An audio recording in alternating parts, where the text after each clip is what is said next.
خواندن اولان چی کار دکرین وکیلیه؟ چی کار تکرین نگیری؟ ما هر فایده اینه هب و نه با کی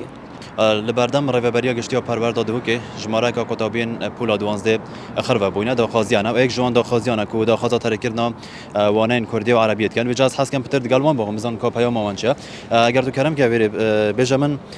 و کو کتابیا که پولا 12 داخازیت و چنه همین زان کنه هدام ابو فرید چه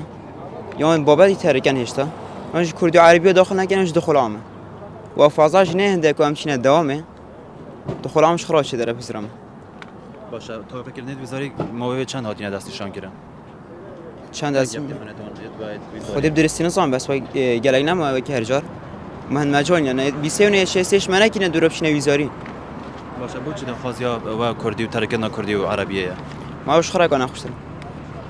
بشه که جدنا یک جا کردی همون اینکه عربی را که چی ده بویره بس و کردی چرا نگناشن باشه خواندن اولان چی کار دکرین وکیلیه چی کار تکرین نگیری ما هر فایده اینه هب و نه با کی هر هند نه وگرای نه کتابخانه گرات آنلاین رابی بله والله ما اونلالا رابطن امشي حس كم شنو مدرسه خوش ترى قالك شو فايده المناكل يا اونلاين